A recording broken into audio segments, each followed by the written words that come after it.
Yang kedua, penduduk neraka kemudian diperbesar fisiknya. Sampai-sampai kalau menurut hadis Nabi wa Nabi Hurairah, itu jarak antara kedua pundak penduduk neraka itu sejauh 3 hari perjalanan yang ditempuh dengan kendaraan cepat. Berarti gedenya sepira? Gede banget ya. Oh, pundaknya sok ya. Naudzubillah ya. Bagaimana? Gigi gerahannya, gue gede banget ya. Naudzubillah min dzalik. Terus kemudian gigi gerahannya sebesar Gunung Uhud. Jadi gigi gerahannya itu sebesar Gunung Uhud. Lantas kemudian tebal kulitnya, sama tebal kulitnya ditempuh dengan 3 hari kendaraan cepat. Lantas kemudian hal itu dijelaskan oleh Imam Nawawi. Imam Nawawi menjelaskan kenapa penduduk neraka itu tua, renta, kemudian fisiknya besar tak terkira. Imam Nawawi kemudian menjelaskan tujuannya adalah supaya sempurna segala azab, siksa bagi penduduk neraka yang ada di dalam neraka. La ilaha illallah Muhammadun Rasulullah alaihi salatullah wa alihi wal ahibbah. La ilaha illallah. Wa idza sama'u kushitat, tatkala langit kushitat dilenyapkan. Qala Mujahid berkata, kalimat kushitat adalah ditarik. Menurut beliau Mujahid menafsirkan wa idza sama'u kushitat, maksudnya adalah langit ditarik. Saya tidak bisa membahasakan bagaimana Allah kemudian menarik langit. Yang pasti Mujahid menafsirkan seperti itu, ditarik. Jadi seperti itu. Sementara kalau penafsiran yang umum yang diterjemahkan kan dilenyapkan. Lenyapkan berarti sudah tidak nampak atau berubah dengan suatu yang lain atau diganti dengan yang lain. Tapi kalau menurut Mujahid, maka penafsirannya adalah ditarik menurut Mujahid. Wa qala Sudi, sementara kalau Sudi, ini Sudi, dia berkata kusyifat, tatkala langit dibuka. Berarti dibuka seluas-luasnya. Karena kita tahu kalau di dalam langit itu memiliki pintu-pintu. Sebagaimana kalau hadis yang panjang yang menunjukkan langit itu dibuka. Tatkala orang beriman meninggal, nanti kemudian ruhnya setelah dicabut nyawanya oleh malaikat maut, ruhnya kemudian diberikan kepada malaikat 1, malaikat 2, malaikat 3 dan seterusnya. Karena malaikat yang hadir sejauh mata memandang. Nanti terakhir di ujung sana, malaikat yang menerima ruhnya itu naik ke arah langit. Begitu naik ke arah langit, maka kemudian wafutihatus syama, langit itu kemudian dibuka seluas-luasnya. Kemudian masuk ke langit pertama, langit kedua, langit ketiga, langit ketujuh. Oleh karena itulah, yaitu Sudi berkata, kalimat wa idza sama'u kushitat dibuka. Saya tidak bisa tahu di lawangnya sebelah ini, yang pasti kalimatnya seperti itu. Berarti wa idza sama'u kushitat, tatkala langit itu dibuka. Dan berikutnya wa qala ad-duhaq, kemudian berkata ad-duhaq. Berkata ad-duhaq yaitu tuksyatu. Itu tatkala langit itu disingkap. Hampir sama ya. Ada yang menafsirkan dibuka, ada yang menafsirkan disingkap. Yang pasti sama-sama mengarah kepada pengertian langit itu dibuka. Cuma penafsiran yang paling kemudian dipakai, yang dimana kemudian arti dari dilenyapkan. Karena yang dipakai yang terjemahan, karena diambil dari pendapat ulama-ulama yang terbanyak. Sehingga kemudian diartikan wa idza sama'u kushitat, diartikan kemudian tatkala langit dilenyapkan. Karena menurut penafsiran yang paling banyak dipakai oleh ulama sekalipun ulama yang lain banyak menafsir terhadap permasalahan itu.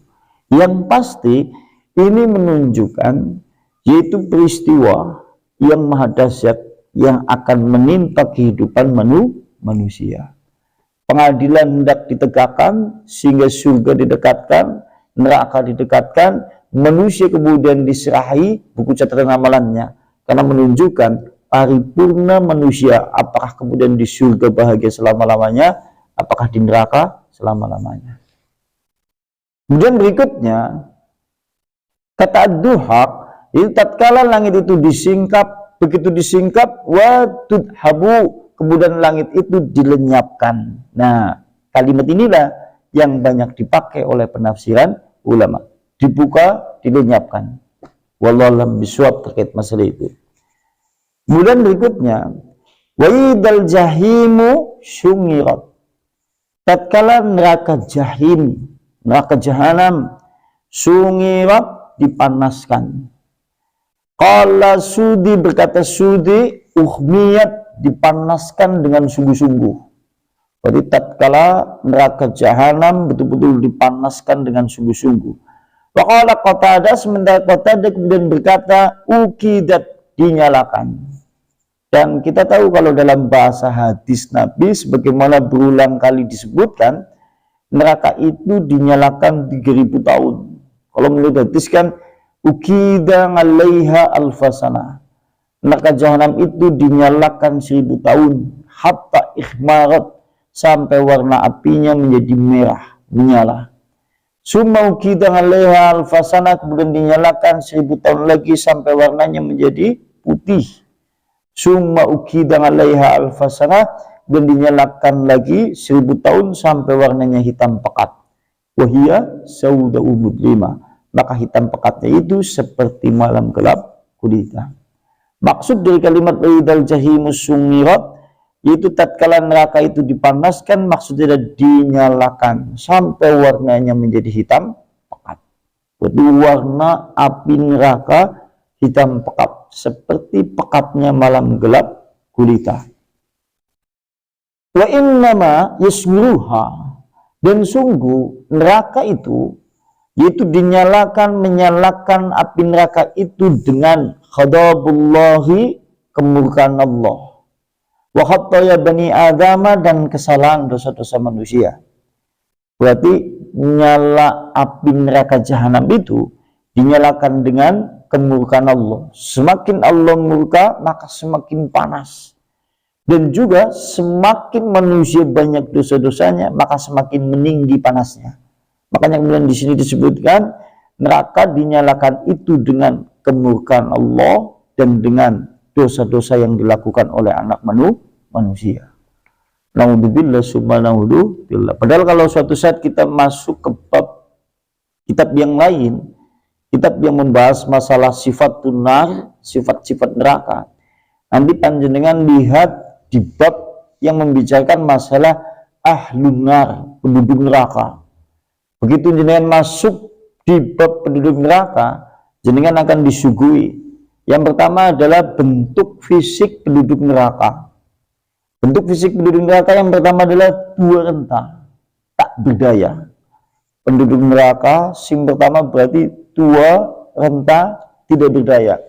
Kalau ada orang masuk di dalam neraka, dia tenaganya kuat, ada nikmatnya, sehingga seakan-akan nikmat itu tidak ada, sehingga penduduk neraka menjadi tua, renta, tak berdaya. Wis tua, renta, orang ada tenaganya disiksa. Yang kedua, penduduk neraka kemudian diperbesar fisiknya, sampai-sampai kalau menurut hadis Nabi wa Nabi Hurairah, itu jarak antara kedua pundak penduduk neraka itu sejauh 3 hari perjalanan yang ditempuh dengan kendaraan cepat. Jadi gedenya sepira? Gede banget ya. Oh, pundaknya sok ya. Naudzubillah ya. Bagaimana? Gigi gerahannya, gede banget ya. Naudzubillah min dzalik. Terus kemudian gigi gerahannya sebesar Gunung Uhud. Jadi gigi gerahannya itu sebesar Gunung Uhud. Lantas kemudian tebal kulitnya, sama tebal kulitnya ditempuh dengan 3 hari kendaraan cepat. Lantas kemudian hal itu dijelaskan oleh Imam Nawawi. Imam Nawawi menjelaskan kenapa penduduk neraka itu tua, renta, kemudian fisiknya besar tak terkira. Imam Nawawi kemudian menjelaskan tujuannya adalah supaya sempurna segala azab, siksa bagi penduduk neraka yang ada di dalam neraka. Oh, tujuannya men sempurna siksane. Jadi kalau badannya seperti kita kayak gini, disiksa, kulitnya dibeset, wah kecil. Aku nih kemudian sampai 3 hari perjalanan, malaikatnya mulai nyiksa sempurna. Karena neraka menunjukkan siksa yang sempurna untuk penduduknya. Makanya kalau menurut hemat kami, ini menurut hemat kami, kecelakaan di atas kecelakaan, jika manusia hidup di dalam kehidupan dunia, terbilang tidak lama, 70 tahun, 80 tahun, 60 tahun, itu saja campuran antara bahagia, sedih, air mata, atau bahkan tertawa. Tidak selamanya bahagia usia 70 tahun itu di dunia. Tapi kalau suatu saat itu membawa dampak, dia diazab di dalam neraka selama-lamanya, maka sungguh kecelakaan di atas kecelakaan. Uripes dela, tapi membawa dampak kerap disiksa selama-lamanya. Nangudzubillah summa nangudzubillah. Kan kecelakaan di atas kecelakaan. Dia nih nang dunia senang terus coba. Nang dunia kan campuran. 70 tahun kan semuanya kan ya. 70 tahun Anda hidup di dunia, tidak ada yang bahagia selamanya. Kan ya, campuran anak senangnya, anak siapa sajalah. Anda baik orang kaya, miskin, pengusaha, atau orang rakyat jelata raja, sama kadarnya, ada suka, ada duka. Karena memang dunia. Kalaupun dia usianya 70 tahun hanya membawa dampak di neraka selama-lamanya, naudzubillah min dzalik. Makanya ini patut menjadi perlindungan bagi kita semuanya. Jangan sampai kemudian kita hidup di dunia dengan kondisi yang seperti itu, hanya mengantarkan menuju kepada neraka. Nah, bisa aja nyicipin neraka, sekalipun hanya sekejap mata. Karena siksa neraka sekejap mata itu menghilangkan semua cerita nikmat di dunia. Dengan siksa neraka, satu tetes siksa saja itu menghilangkan semua cerita kenikmatan di dunia. Sebagaimana kalau dalam hadis Nabi disebutkan, besok pada hari kiamat akan didatangkan orang yang paling nikmatnya di dunia. Paling nikmat di dunia, ia segala apa saja ia punya. Ingin makan apa saja terlaksana. Rumah juga banyak dan megah-megah semuanya. Tatkala kemudian ia didatangkan, karena semuanya itu dia membuat lupa kepada Allah, akhirnya dia menjadi penduduk neraka. Begitu menjadi penduduk neraka, oleh Allah sebelum disiksa dicelupkan ke dalam neraka. Satu celupan saja. Terhitung paling-paling hanya 2 detik, 3 detik. Celupkan, lantas kemudian diangkat kembali, didudukan. Kemudian ditanya, Yabna Adam, wahai anak Adam, hal ra'aita khairun qat. Apakah kemudian kau melihat di dalam neraka itu kebaikan, kenikmatan? Jawab hamba itu, la wallahi ya Rabbi. Maksudnya apa? Satu celupan di neraka, tapi menghilangkan semua cerita nikmat-nikmat yang ada di dunia. Hilang bekasnya. Mau setetes dok. Setetes itu nih azab di neraka semuanya hilang. Bayangkan kalau suatu saat satu hari. Bayangkan kalau suatu saat dia kemudian di neraka selama-lamanya. Tidak ada bekasnya sama sekali kebahagiaan yang dulu ia rasakan di dalam kehidupan dunia. Karena dunia dan akhirat tidaklah imbang. Sesuatu yang fana, sementara di sana adalah kehidupan yang sebenarnya. Sebaliknya, iya, karena memang hadis itu ada kayak gitu. Jadi kalau di dalam hadis itu ya, kalau dalam hadis itu kan wayu'ta bi asadin nas. Nanti juga ada didatangkan oleh Allah orang yang paling sengsara hidupnya di dunia. Lantas tetapi karena sengsaranya itu ternyata dia menjadi orang beriman dan akhirnya menjadi ahli surga. Begitu menjadi ahli surga, sebelum dia dimasukkan ke surga dicelupkan dulu. Celupkan di surga sebentar, dudukan, ditanya. Yabna Adam, wahai anak Adam, hal ra'aita siddatan qat. Apakah kemudian kau melihat di dalamnya kesengsaraan? Jawab hamba itu, la wallahi ya Rabbi. Tidak, demi Allah. Maksudnya apa? Satu celupan nikmat di dalam surga menghilangkan semua cerita sengsara dulu di dalam kehidupan dunia. Tapi nek dari kepengine seneng nang dunia, nang akhirat juga seneng. Apa jadi kayak gitu ya? Ini ya, mulanya udah doa Rabbana atina fid dunya hasanah ya. Padahal salah persepsi. Yeah. Yang namanya Rabbana atina fid dunya kan salah persepsi kalau menurut hemat kami. Sing jenengane hasanah diartikan oleh orang umum atau orang awam atau kebanyakan manusia mengartikan hasanah. Coba kalau Anda mengartikan Rabbana atina fid dunya hasanah fil akhirati hasanah wa qina adzabannar, artinya apa? Ya Allah, berilah kami kebahagiaan dunia dan kebahagiaan akhirat. Artinya gitu ya kebanyakan ya. Padahal kalimat hasanah tidak ada satupun ulama yang menerjemahkan dengan kebaikan. Hasanatun diambil dari kalimat hasanah, kemudian ya yahsinu, kemudian hasnan, nanti menjadi hasan, nanti menjadi husain, nanti menjadi hasanatun. Artinya bukan kebahagiaan tapi kebaikan. Jadi kalau Anda kemudian berdoa Rabbana atina fid dunya hasanah, ya Allah berilah aku di dalam kehidupan dunia kebaikan dan juga kebaikan di dalam kehidupan antara kebaikan dan kebahagiaan berbeda. Artinya seperti ini, kalau Anda suatu saat kemudian jadi pengusaha, suatu saat berdoa Rabbana atina fid dunya hasanah wa fil akhirati hasanah wa qina adzabannar, lantas usahanya gagal. Tapi dengan usahanya gagal, Anda jadi rajin masjid, rajin donga, rajin sholat tahajud, hasanah, Anda berhasil lunin donga. Nah, sudah berhasil doa. Tapi kalau Anda kemudian berdoa Rabbana atina fid dunya hasanah, semakin maju usahanya, tapi Anda semakin lupa kepada Allah. Anda tidak dikabulkan doanya. Tidak dikabulkan doanya. Karena pedek sing kepriwe. Kalau pedek usahanya sing lancar, ibadah biasa-biasa baik, engko mlebu surga. Kalau pakai gue. Jadi kita kan kayak gitu ya. Makanya kemudian kalimatnya hasanah ini sering dipahami oleh orang umum seakan-akan godalil dunia tambi akhirat kudune imbang mulanya dengan Rabbana atina fid dunya hasanah. Pemikirannya sampean deh. Karena kalimat hasanah itu bukan artinya kebahagiaan, tapi artinya kebaikan. Contoh itu diartikan kebaikan nek nang hadis Nabi. Contoh hasanah diartikan kebaikan nang hadis Nabi. Man sopo-sopone wong hama kang niat sopo man hasanatan, diartikan apa? Siapa saja yang ingin berniat melakukan kebaikan, tidak kebahagiaan tapi kebaikan, maka untuknya pahala.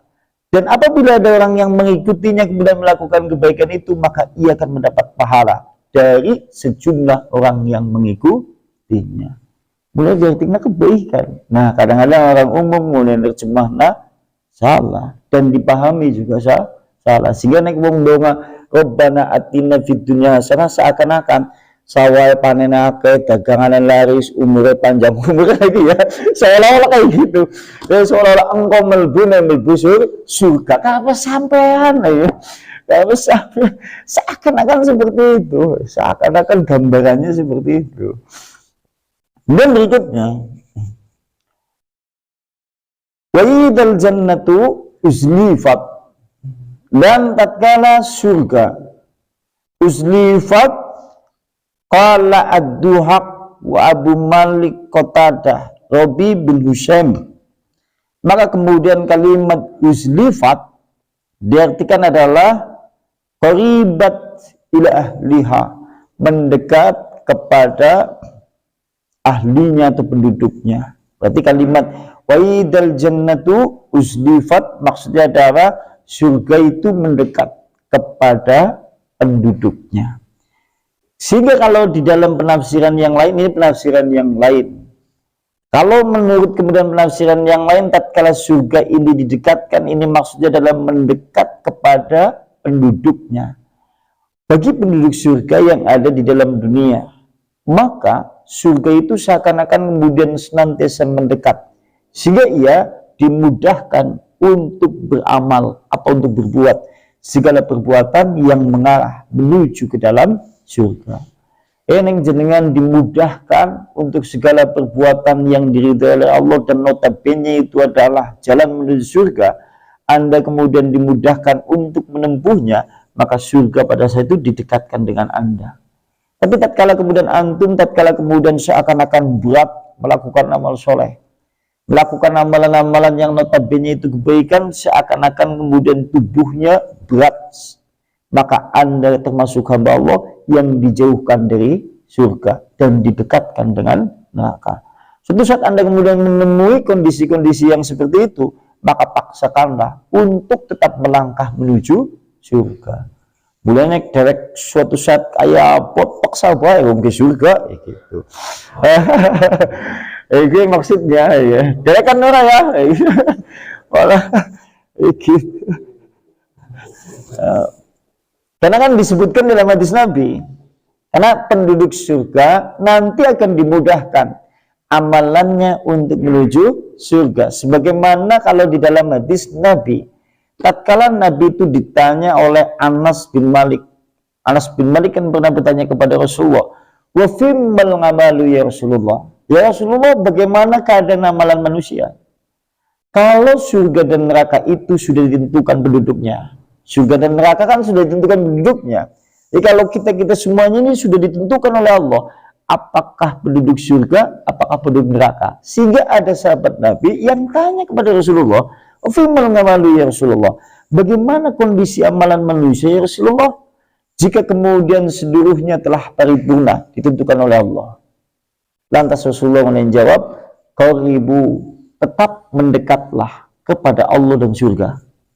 Wasaddidu, dan bersungguh-sungguhlah. Fa inna ahlal jannah, karena sungguhnya penduduk surga akan dimudahkan jalannya untuk menuju surga." Sehingga panjenengan kalau hari ini posisikan seakan-akan takdir kita adalah ahli surga. Mulai mudahkanlah dan bersungguh-sungguhlah untuk beramaliyah amalan surga. Begitu ini menurut Rasulullah, hanya syaratnya seperti itu. Tapi kata Rasulullah, wa inna ahlan nar, tapi penduduk neraka akan dimudahkan jalannya, perbuatannya untuk menuju neraka. Dan di sini kan yang membuat was-was bagi setiap manusia yang beriman. Jangan-jangan di penghujung hidupnya tinggal satu jengkal lagi untuk melangkah menuju surga. Tapi ternyata kemudian dia berbuat satu amaliyah dosa. Sehingga dia mati ditutup dengan perbuatan dosa. Fayadkhuluha, kemudian dia masuk ke dalam neraka. Karena untuk mendalik, kalau yang seperti itu, cuma kata Rasulullah, penduduk surga akan dimudahkan, yaitu perbuatannya untuk menuju surga. Jadi sampai naik enteng, sholat bengi enteng, zikir pagi ringan, sholat sunnah ringan, sholat yang lain ringan, kemudian untuk membaca Al-Quran ringan, beramal ya apa saja yang sifatnya itu kebaikan seakan-akan ringan, maka Anda termasuk penduduk surga yang didekatkan menuju surga. Tapi kebalikannya, sholat bengi apot, baca Al-Quran apot, ngaji apot, begitu tekan ngantuk, waduh, apot. Ini yang jadi permasalahan. Ini perlu menjadi perenungan bagi kita semuanya. Perlu menjadi perenungan bagi kita semuanya. Makanya di sini disebutkan ba'idal jannatu usdifat. Sing jenenge wong ngaji amalan surga bukan? Ya, kalau kita lihat, dan tatkala surga itu didekatkan, sehingga kemudian Abu Malik Qatadah Rabi bin Husain kemudian dia menafsirkan, yaitu tatkala surga itu didekatkan, sehingga naik ngaji itu amalan surga, naik sampean ngantuk, surga ini didekatkan ora? Surga ini didekatkan ora? Surga, wah kibu ngantuk malah kepe. Ya. Dia berikutnya, firman Allah Subhanahu wa taala, alimat nafsum ma ahdarat, yaitu tiap-tiap jiwa mengetahui terhadap apa saja yang telah hadir atau yang telah diperbuat dulu di dalam kehidupan dunia. Hadza huwal jawab, maka ini adalah jawaban. Idza waqa'atil hadihil umur, terhadap segala perkara ini yang telah terjadi. Maksudnya adalah ini adalah jawaban sumpah dari Allah Subhanahu wa taala terhadap peristiwa-peristiwa hari kiamat yang telah terjadi. Sehingga pada hari itu manusia nanti akan mengetahui terhadap apa saja yang mereka amalkan. Dan sehingga kemudian amalan-amalan itu hadir, betul-betul nampak secara nyata. Baik yang kecil, yang besar, yang tersembunyi, semuanya pasti akan dihadirkan oleh Allah Subhanahu wa taala. Bahkan sampai perbuatan dosa yang hari ini kemudian kita lupa, kelak semuanya akan hadir dan akan diketahui oleh manusia. Ini kalau kemudian kita melihat ngalimat nafsu ma'ahdarat. Kama qala Allah Ta'ala, sebagaimana Allah Subhanahu wa taala berfirman. Sebagaimana Allah Subhanahu wa taala berfirman surat Al-Imran ayatnya 30. Di sana Allah Subhanahu wa taala berfirman, yauma tajidu kullu nafsin ma 'amilat min khairin mukhdara wa ma 'amilat min syu'in tawaddu law anna bainaha wa bainahu amadan ba'ida. Al-Imran ayat 30. Pada hari itu tiap-tiap jiwa akan mendapati kebaikan yang selama ini kemudian ia amalkan, dan amalan kebaikan itu akan hadir, akan kemudian nampak. Wamangamilah, dan apa saja yang diamalkan dari keburukan, orang-orang yang kemudian berbuat keburukan, tawaddu, dia sangat berkehendak kalau seandainya kemudian keburukan dengan dirinya seakan-akan terjadi masa yang sangat jauh. Sebagaimana firman surat Al-Imran ayat 30. Dan juga Allah Subhanahu wa taala berfirman dalam surat Al-Qiyamah ayat 13. Itu di sana Allah Subhanahu wa taala berfirman, yunabba'ul insanu yawma idin bima qaddama wa akhara. Qiyamah ayat 13. Yaitu pada hari itu manusia diberitahukan. Pada hari itu manusia diberitahukan bima, terhadap perbuatannya apa saja, taqaddama atau qaddama, yang telah berlalu atau yang telah dilakukan, wa akhara, dan yang akhir-akhir ia lakukan. Artinya semua amalan perbuatan manusia pasti akan dihadirkan dan manusia pasti akan mendapatinya. Bahkan dari segala bentuk perbuatan dosa apa saja yang diperbuat oleh manusia, sekalipun manusia hari ini lupa, kelak suatu saat pasti akan dihadirkan oleh Allah Subhanahu wa taala. Berdasarkan firman Allah, alimat nafsum ma'ahdarat. Firman Allah surat At-Takwir ayat 10 sampai dengan ayat 14. Insya Allah besok yaitu ayat 15 sampai ayat yang telah ditentukan, insya Allah. Kemudian ada yang mau ditanyakan, tafadhol silakan, atau mungkin ditambahkan, monggo. Iya, gimana? Bisa selamat di yang lahir ya, itu ada doa khusus gitu. Iya. Ya.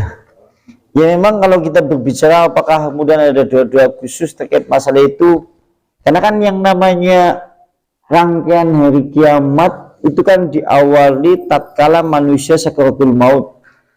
Jenengane hari akhir atau hari kiamat manusia pada dasarnya itu diawali mulai sakaratul maut. Maka doa untuk kemudian sakaratul maut ya ada. Doa untuk memohon supaya diberikan husnul khotimah ada. Nanti begitu nanti manusia dia masuk di alam barzah juga ada doanya, kayak sing doa setelah salam, sebelum salam. Allahumma inni a'udzubika min adabil qabri. Nah, itu termasuk doa itu. Masing-masing yang nanti rangkaian menjadi hari kiamat memang ada doanya. Begitu kemudian kita masuk di alam mahsyar, berkumpul semuanya, ini ada doanya sekaligus amalannya. Contoh, nanti yang paling pertama kali diberikan pakaian adalah Nabi Ibrahim. Setelah itu kemudian nabi-nabi yang lain yang mengikuti langkah Ibrahim. Dari kelompok orang beriman yang nanti akan diberi pertolongan, diantaranya kaum muslimin atau orang beriman yang pernah melepaskan kesusahan kaum muslimin pada hari itu. Sehingga kemudian di situ ada doanya sekaligus ada amalannya yang menjadikan manusia selamat di padang mahsyar. Nanti begitu kita masuk di yaumul hisab, ada doanya yang dulu kita sering kenal, Allahumma hasibni hisaban yasir. Nanti begitu kita masuk di yaumul mizan juga ada doanya juga. Dan begitu nanti kita disirat atau lebih selamat dari neraka dan dimasukkan surga juga ada doanya. Contohnya doa yang kemudian Rasulullah kemudian sering kali ajarkan kepada kita kan, Allahumma inni a'udzubika minan nar, atau doa sebelum salam, doa yang mengawali sebuah. Artinya kalau seandainya ada doa-doa khusus, iya ada doa khusus, tapi per item, artinya per kejadian. Doa sakaratul maut ada, di azab kubur ada, di padang mahsyar ada, di hisab ada, di Ummul Mizam ada, di yang lain-lain ada. Maksudnya Rasulullah mengajarkan doa terhadap semuanya itu. Ada doanya. Iya betul. Yang penting aku gawe apik saiki ya. Oh,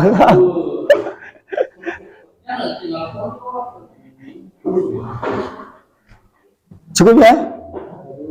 Nakhtimu ba'da majlis ta'lim wa bidawati Rasulillah subhanakallahumma bihamdika asyhadu an la ilaha illa anta astaghfiruka wa atubu ilaik. Assalamualaikum warahmatullahi wabarakatuh.